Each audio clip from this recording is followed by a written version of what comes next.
Lungas' wisdom, balancing tradition and change in the Mbum kingdom. So many years ago, when the white man arrived the Mbum land, there lived a man called Lunga. He was one of the wisest judges and lawmakers in the kingdom. One day, the king summoned all his counselors and advisors in the kingdom for a meeting.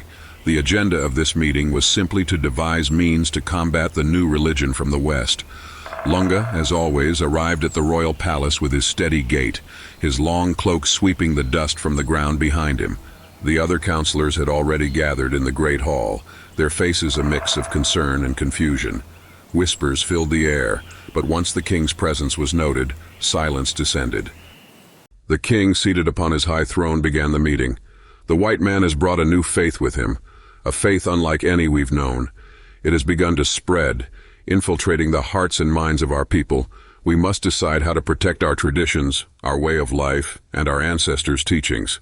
Lunga, as the wisest among us, what is your counsel? Lunga stepped forward, his tall figure casting a long shadow over the floor.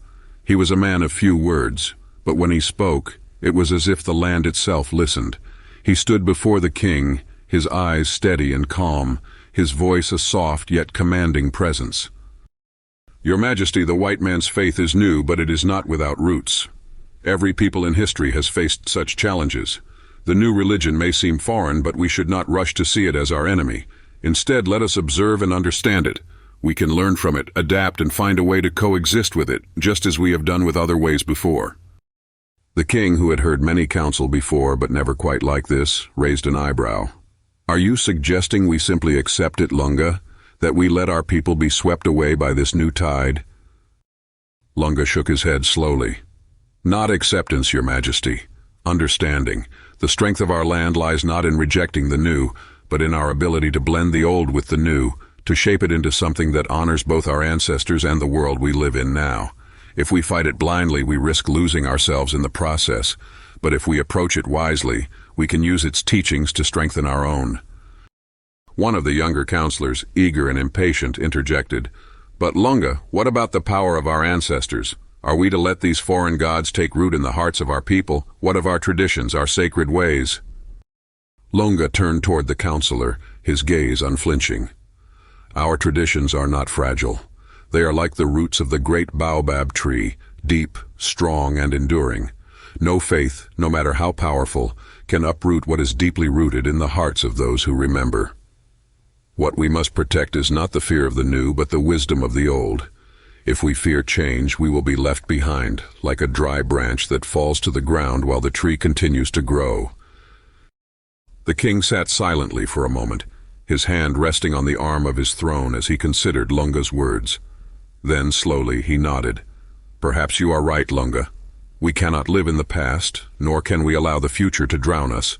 We will watch, we will listen, and we will decide with wisdom. But what do you suggest we do now in the meantime? Lunga smiled gently. We begin with understanding. We speak to those who have embraced this new faith.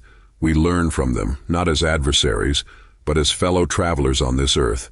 Only by knowing what they believe can we truly decide how we can stand strong without rejecting what is not ours. The king nodded again. Very well. We shall proceed with caution, guided by your wisdom. And so it was that the kingdom, under the guidance of Lunga, did not rush into battle with the foreign faith. Instead, they began a path of dialogue and understanding, seeking ways to integrate what was valuable from both their ancient traditions and the new religion, without allowing either to erase the other. Lunga's approach became legend, for it taught not just the kingdom but the entire land, the importance of balance, wisdom, and adaptation in the face of change. And though the new faith did spread, the strength of the people of the Mbum land remained unshaken, rooted in the wisdom of their ancestors and the spirit of those who dared to listen and learn.